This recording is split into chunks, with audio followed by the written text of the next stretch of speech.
hari inganda ziri hano Kanzenze ziri mu baturage, twibaza ngo izo nganda zihabwa ibyangombwa nande. Umuturage arubaka ahantu hadakwiye kubakwa tukamusenyera, ariko umuntu yashyira uruganda hariya mu buryo budasobanutse, kuki ibyo mutabishyira hasi? Kuko ntabwo ndimo kwibaza ngo nibiki. Ikibazo nge nkunda kuvugana n'ubu ntarabona igisubizo. Rimwe baratubwira mu bihe by'imvura ngo amazi arasenyera abaturage. Tumaze iminsi dukora ku bikorwa bijyanye n'ibiza, tubona amazi yasenyeye abantu pe. Amazi rimwe ni menshi, ubundi abaturage ntayo bafite. Ibyo bintu mubisobanura mute? Wasaka iyo ping pong nayo ntabwo tuyumva. Jewe ntabwo mbyumva ko abantu bashobora kumara ukwezi amezi abiri badafite amazi bikoreye ibijerekani mu gihugu kiri smart nk'iki ngiki.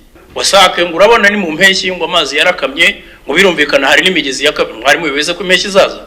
Uburyo numva rwose nka guverinoma ntabwo twishimiye gukomeza gutanga amazi adahagije ku baturage. Ni ibintu turi gukora kandi birakemuka vuba. Baduhaye icyizere ni kimwe, no gushyira mu bikorwa ibyo batubwiye ni ibindi. Kibazo cya management y'inganda, aho umuntu yubaka uruganda bamuhaye ibyangombwa akagenda agakora ibintu bitandukanye n'ibyo bamubwiye gukora. Muri iyi minsi haravugwa ikibazo cy'inganda, ngo inganda zikora inzoga FDA yafunze ejo bundi. Mugenzura gute ko ibyangombwa umuntu yahawe n'icyo yabiherewe ari cyo arimo gukora, ku buryo umuntu yicara akamara imyaka 5-10 akora uburuzi bwica abanyarwanda, tukavuga ngo tubivumbuye nyuma y'imyaka 5 cyangwa nyuma y'imyaka 10. Ubu FDA yafunze inganda, nimwe mwazihaye ibyangombwa byo gukora. Umuntu umwe FDA iramufungira akavuga ati ariko nge mfite bya bindi byitwa SMAC ya Rwanda Standard Board, Minicom mufite narika. Hari ibyo bigo ukuntu bikora rimwe na rimwe bikagongana, kimwe kikemera ikindi kikacyanga. Ibyo byose ni ibibazo bigaruka muri coordination, kuko ndimo kwibaza ngo ubu Minicom na FDA murakorana gute? FDA ko yafunze inganda, mwahaye ibyangombwa byo gukora, marerezo maze gakora ibintu bitandukanye n'ibyo mwazihereye uburenganzira bwo gukora. In case muza gusanga ikibazo cyanjye kiri out of scope, kigeza kuri nyakubahwa Prime Minister, kuko n'ubundi niwe mwaje gusubiriza. Murakoze.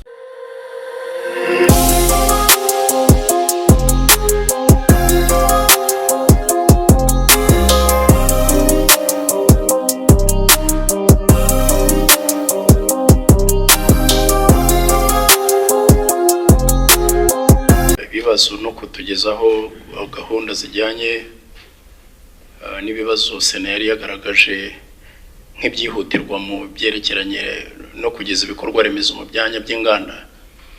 Ariko ndabaza, mfite ibibazo nka 2 cyangwa 3.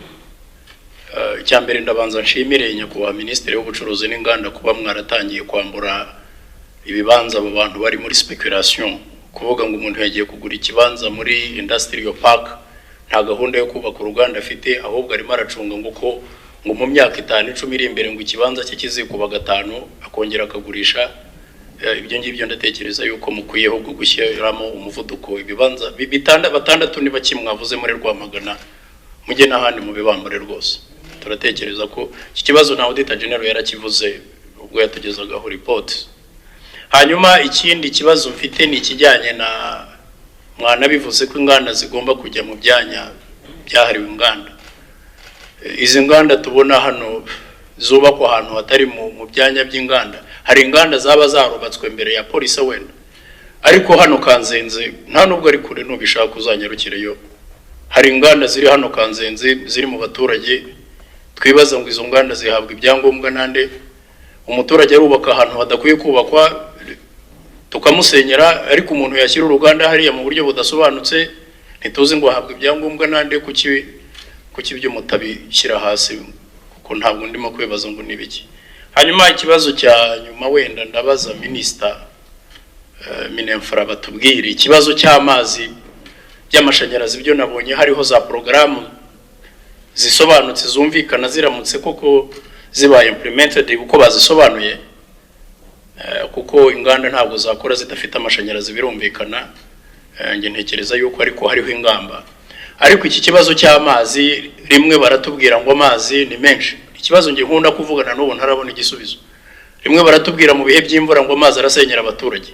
Tumaze iminsi dukora ku bikorwa bijyanye n'ibiza, tubona amazi yasenyeye abantu pe. Amazi rimwe ni menshi, ubundi abaturage ntayo bafite. Ibyo bintu mubisobanura mute? ikibazo harabura iki kugira ngo n'aya mazi ava ku nyubako ndende, inyubako abantu bubaka kagenda asenyera abantu, ikibazo kijyanye na water treatment cyangwa se kugira amamashini akora recycling y'amazi akagaruka muri community gukoreshwa, amazi akayoborwa ahantu mu bishanga cyangwa se mu kabande, hakaba hari machine ziya treating akagaruka muri community gukoreshwa. Kuko no mu bituma amazi tuyabura, umuntu woza imodoka, umuntu uvomera jaride, umuntu ukata icyondo cyangwa se marimo kubaka akoresha amazi ya WASAC. Twaganiriye na engineer Nyirishema, ngira ngo ni executive chairperson wa Rwanda Water Board, aratubwira ngo nta kibazo cy'amazi kiri muri iki gihugu, ngo ahubwo ikibazo kiri muri distribution. Ibyo yarabitubwiye hano muri commission, ngo ikibazo kiri muri distribution. Ubu umupira yawupasaga WASAC, iyo ping pong nayo ntabwo tuyumva. Bata amazi arahari rwose ahagije na abundance, ariko ikibazo kiri muri distribution. Jewe ntabwo mbyumva ko abantu bashobora kumara ukwezi amezi abiri badafite amazi bikoreye ibijerekane mu gihugu kiri smart nk'iki ngiki. Mudusobanurira ikibazo gihari gituma hariho season y'amazi menshi na season yo kugira ngo amazi ntayo. Ibisobanuro baduha bigahora ari ukuvuga ngo WASAC ngo urabona ni mu mpeshyi ngo amazi yarakamye, ngo birumvikana hari n'imigezi yakamye, mwari mubeze ko impeshyi zaza. Ibisobanuro baduha byose sanotiye paralota, sana pas de sens. Muze kudusobanurira ibyo bintu kuko kibazo cy'amazi ni kibazo gikomeye. Murakoze nyakubahwa Perezida wa Sena. Senateri Uwizeyimana Evode ngira ngo yagaragaje ikibazo cy'inganda zishobora kuba ziri mu abaturage batuye. Nibyo ibi bikurikirana tukareba ubundi urwego rushinzwe gutanga ibyangombwa byo kubaka inganda, ubundi ni Rwanda Housing Authority, ni ikigo kiri muri Minefra, muri Minisiteri y'Ibikorwa Remezo. Twareba niba hari inganda ziba ziri gukorera aho abantu batuye, ibyo nabyo tukabikorera dufatanyije na Minisiteri y'Ibikorwa n'Inganda tukareba icyakorwa. Gusa twaje kubona hari n'abantu bafata inzu zari zituwemo bakaba bazihindura inganda. Ngira ngo ibyo ngibyo nabyo nibyo tugenda tureba dufatanyije na Minisiteri tukagenda tubihagarika, ariko through inspection zitandukanye z'akarere ndetse n'umujyi, ndumva ibyo ari inshingano zacu za buri munsi kugira ngo turebe niba hari uwarenze ku mabwiriza cyangwa n'amategeko tukaba twabikosora. Icyo nakwizeza nyakubahwa Senateri Evode nuko aho watanze urugero Kanzenze ndetse n'ahandi turabikurikirana turebe ko byakemuka. Senateri Evode yagarutse kandi ku kibazo cy'amazi, aho yavuze ati abantu barambwiye ku kibazo rwose ari distribution kuruta amazi. Cyo nabwira Senateri Evode ni byose, ingano y'amazi akenewe yaba ari mu mujyi wa Kigali no mu gihugu ndetse n'ingano y'amazi dukora iracyari hasi, nabwira haza. ndetse nkuko nanone ngira ngo Senateri bawe babwiye mwaganire nuko na distribution ifite ikibazo cyane cyane kubera imiyoboro bishaje na ya technology bavugaga, amazi ashobora guca mu mati yashaje akameneka ntagire ku baturage.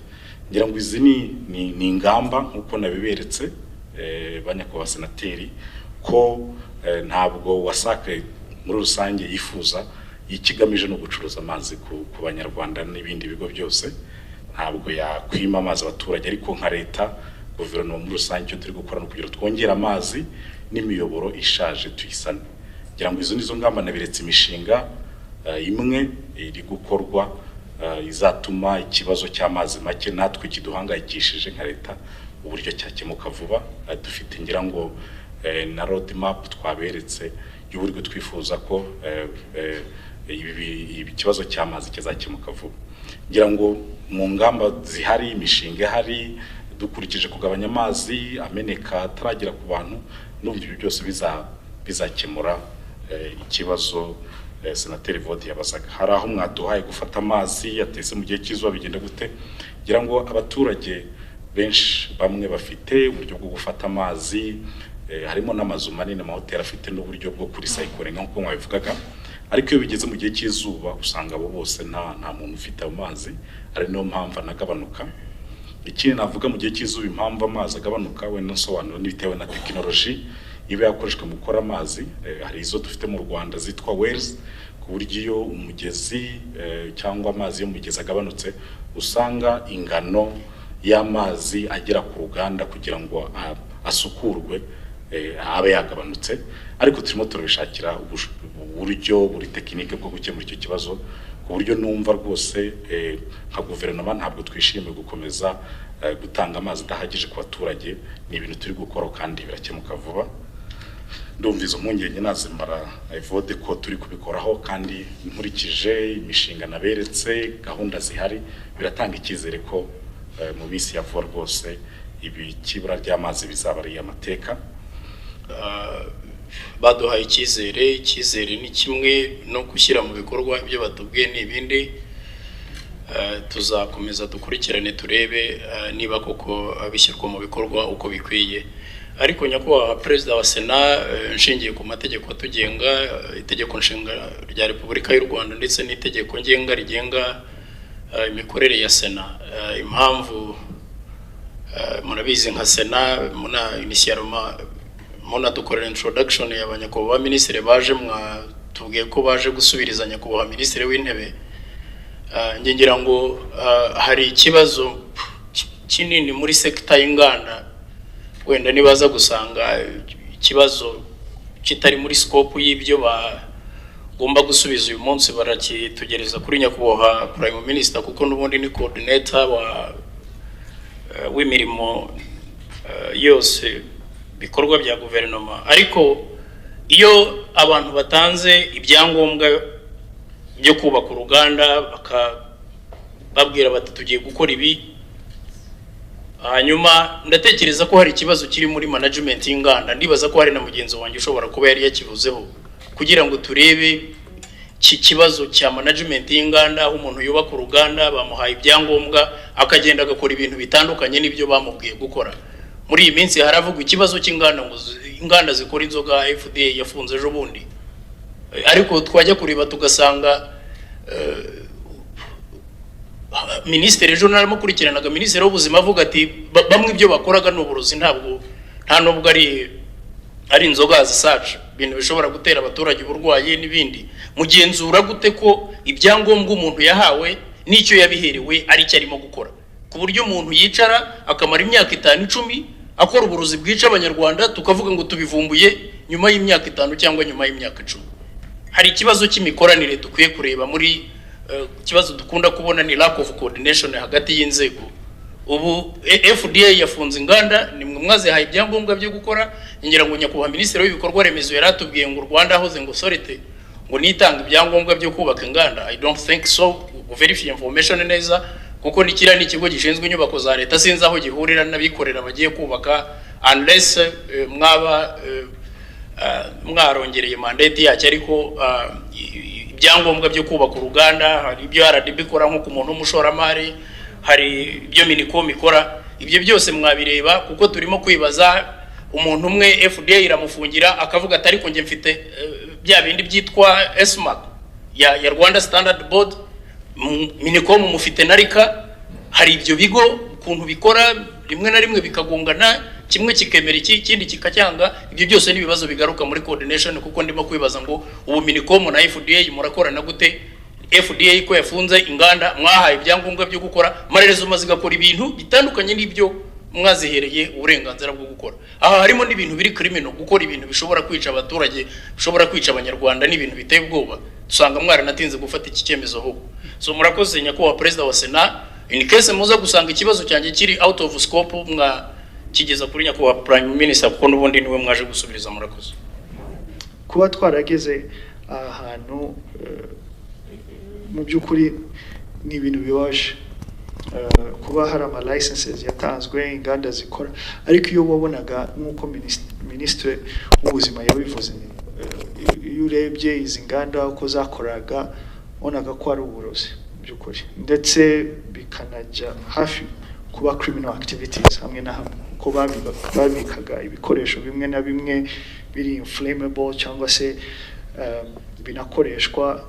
Ariko navuga yuko habayemo kudakurikirana bihagije aba regulators, kuvuga yuko nimba wahawe license yo gukora cyangwa se gutunganya iki gikorwa ugomba kubikurikirana kandi ukabishira mu bikorwa. Ariko n'abanyenganda nabo kumva ko hari ibintu batakwiye kurengera, So aho ngaho byazasaba inama yihariye kugira ngo tubiganire byimbitse, ariko ni gahunda ya leta twahagurukiye yo gufungiza inganda zikora ibi byuma n'ibindi biyoga bitujuje ubuziranenge, ndetse n'andi mabwiriza tuza gukomeza tugaragaza kugira ngo ikibazo tugikemure mu buryo bwimbitse. Ku kibazo cya senateri Uwizeyimana ngira ngo haraho yabazaga ati Rwanda Housing Authority yaba yarahinduriwe inshingano, ngira ngo ahangaha wenda nasobanura ibyo nashaka kuvuga.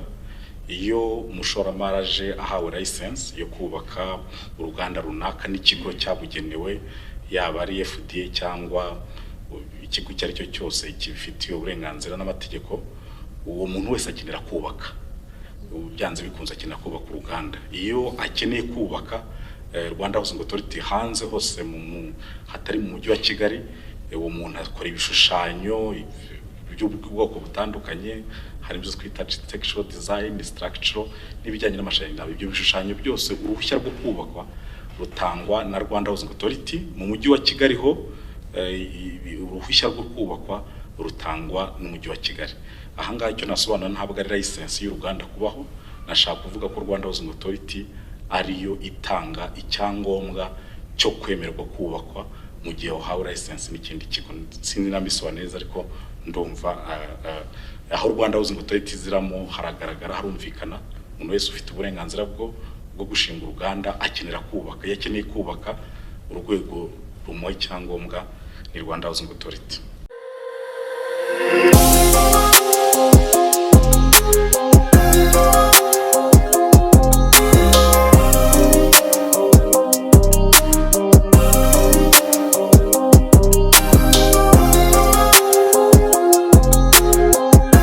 Yes, nanone reka twigarukire. Iyi ni Shami One TV mugarutse nayo, ndagira ngo mbasobanurire ko uyu mugabo ese Honorable Evode Uwizeyimana ni muntu ki? Ese ni muntu ki? Ni muntu umeze ute muri guverinoma? Ashinzwe iki? Ese amavuko ye ibyamuranze ni bwoko ki? Amazina ye bwite yitwa Evode Uwizeyimana, yavutse 1970, ubu afite imyaka 56, akabuzwi cyane muri politiki y'u Rwanda. Ni umunyarwanda w'impuguke mu by'amategeko ndetse wamamaye cyane mu mahanga. Afite master degree mu by'amategeko. Evode yari umucamanza mu nkiko zo mu Rwanda, cyane cyane mu karere ka Huye. Bigeze muri 2007 aza kuva mu Rwanda ajya muri Canada. Nyuma yuko ajya muri Canada 2027, Evode yaje kwerekeza hanze y'igihugu, ava mu Rwanda ajya muri Canada, ndetse aza kumenyekana cyane cyane ku maradiyo mpuzamahanga kubera gutanga ibiganiro cyane avuga ku ngingo zitandukanye ku miyoborere yo mu Rwanda. Evode yagarutse mu Rwanda 2014 avuga ko aje gufatanya n'abanyarwanda kubaka igihugu cyamubyaye. Evode yakoze imirimo itandukanye mu nzego z'amategeko mu Rwanda, ahereye ku bijyanye no kuvugurura amategeko hamwe n'itegeko nshinga. Evode Uwizeyimana, nk'uko twakomeje tubivuga, muri 2017 yagizwe umunyamabanga wa leta muri Minisiteri y'Ubutabera ushinzwe itegeko nshinga n'andi mategeko, kugeza mu kwezi kwa kabiri mu mwaka wa 2020, ubwo yeguye akasezererwa muri guverinoma kubera imyitwarire itari myiza yamuranze, asunika umusekirite akitura hasi. Gusa yaje kubisabira imbabazi mu ruhame, anabinyuza ku rubuga rwe rwa X cyangwa urwahoze rwitwa Twitter, hanyuma asaba imbabazi n'uwo musekirite wakoraga mu nyubako imwe mu mujyi wa Kigali. Senateri Evode nyuma y'amezi 8 yongeye kugirirwa icyizere na Perezida cyangwa His Excellency Perezida wa Repubulika y'u Rwanda Paul Kagame, amugira umusenateri kugeza na n'ubu. Evode ari mu bantu 7 bafashije inteko nshinga amategeko y'u Rwanda kuvugurura itegeko nshinga rya Repubulika y'u Rwanda ryavuguruwe muri 2015. Twongere rero ndetse ku mateka n'ibyaranze Evode, Senateri Uwizeyimana Evode n'umwe mu basezeranye imbere y'amategeko na Zena Uwayisenga, basezeranye ku itariki 29 Ukwakira 2021. Evode ubwo yasezeranaga imbere y'amategeko yagarutsweho cyane n'abatari bake ndetse n'abanyamakuru ku bijyanye nuko yasomye umugore we, ariko Evode n'umwe mu bahamya neza yuko cyangwa anavuga ko urukundo rwa mbere rwakabandiye ruhera kuba mwashakanye. Evode rero ahamya neza yuko umuntu mwashakanye ari ikintu gikomeye, kuko ntabwo umuntu mubana ku buriri bumwe muryama mu mashuka amwe wakabaye umurutisha abandi ku ruhande. Evode rero n'umwe mu bagaragarije urukundo umugore we basezeranye muri 2021, kandi avuga yuko ari umugore akunda. Kandi unarebye ni umugore wagiye utungura benshi, umwe mu bagore bafite za size zifuzwa, za size zigezweho. Evode Uwizeyimana akomeza ashimangira urukundo rwe, yaravuze ngo umugore niwe muntu wa mbere kandi ni nawe utubyarira abana. Avuga yuko umugore iyaramuka atabayeho cyangwa mama w'ababyeyi ntabwo tuba twaravutse. Evode Uwizeyimana ni muguke mu bintu bijyanye n'amategeko ndetse byinshi bitandukanye. Evode Uwizeyimana turakomeza tubabwira byinshi kuri we. Mu byo uyu mugabo azwiho cyane Evode Uwizeyimana ni ugufata iya mbere akavuga ibitagenda neza ndetse n'uburyo byakosorwa. Akunda kuvugira abaturage akanababera aho batabasha kugera, akaba yavugira abaturage ndetse bimwe na bimwe bikagenda bikemuka bitewe nuko aba yabonye imbogamizi, ndetse akanababera intumwa. Senateri Evode Uwizeyimana ni umwe watanze igitekerezo cyo kuri kamera zo ku mihanda bagombaga kureka kuzihisha mu bihuru. Aherutse no kuvuga ko ubuyobozi bwa Perezida Kagame bwabereye ababirigi ihwa mu kirenge. Mukomeze kunkurikira kuri no channel ya Shami 1 TV, nzajya ngenda mbagezaho amwe mu makuru n'amateka by'abayobozi bacu dukunda, ndetse na bamwe bagiye batandukanye, ndetse na bamwe mwagiye mukunda n'inzimbura amateka zijyanye n'amateka yagiye aranga bamwe na bamwe mu bazwi nk'abayobozi. Byose rero n'ahandi wabisanga uretse kuri Shami 1 TV. Komeza ukora subscribe niba uri mushyashya kugira ngo dukomeze tubane.